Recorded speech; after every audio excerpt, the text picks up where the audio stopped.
D'après Abu Huraira, radiyallahu anhu, le messager d'Allah, sallallahu alayhi wa sallam, a dit « Certes, je n'ai été envoyé que pour parachever les nobles comportements. » Hadith rapporté dans Al-Muwatta de l'imam Malik. Ici, le messager d'Allah, sallallahu alayhi wa sallam, a utilisé le verbe parachever, parfaire, compléter, selon comment l'on veut le traduire.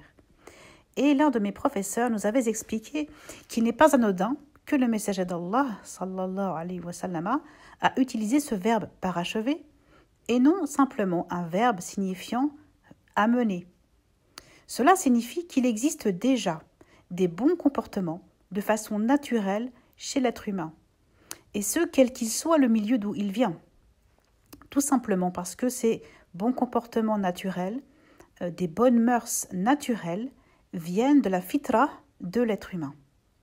Et rappelons-nous que le messager d'Allah, sallallahu alayhi wa sallam, ici s'adressait à des musulmans, les compagnons qui venaient d'un peuple non musulman, d'un peuple polythéiste. Et pourtant, ils pouvaient très bien avoir de bonnes valeurs, de bons comportements, et ce de façon naturelle, conformément à la fitra. Ainsi, l'on comprend que l'islam ne nie pas toutes ces bonnes valeurs, mœurs, comportements, les bonnes coutumes qui existent naturellement parmi les différents peuples.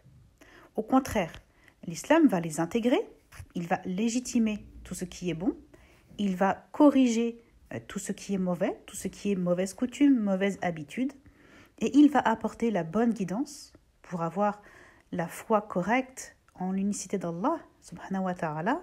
Il va montrer les bonnes adorations, comment adorer Allah conformément de la façon que Allah a créé, et il va compléter le tout par les plus excellentes mœurs que l'être humain n'avait peut-être pas acquis par lui-même.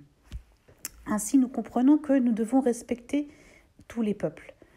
L'islam est là pour leur montrer comment s'améliorer, comment adorer Allah correctement, comment aussi savoir relativiser sa propre culture en faisant connaissance des autres et en ayant cette conscience que leur culture peut être tout à fait aussi valable que la nôtre, à partir du moment où rien ne vient contredire la révélation d'Allah.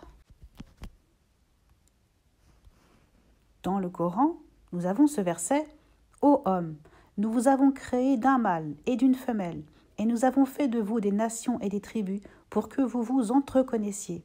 Le plus noble d'entre vous auprès d'Allah est le plus pieux. Allah est certes omniscient et grand connaisseur. » Cela est d'autant plus important lorsque nous vivons au contact de coreligionnaires qui sont d'origines diverses et variées. Lorsque nous vivons au contact même d'autres individus issus de cultures différentes de la nôtre. Puissions-nous être tolérants vis-à-vis des cultures et des valeurs des uns et des autres. À partir du moment où il n'y a rien de mal, sachons voir le bien naturel qui existe en chacun et n'imposons pas nos visions et nos habitudes aux autres.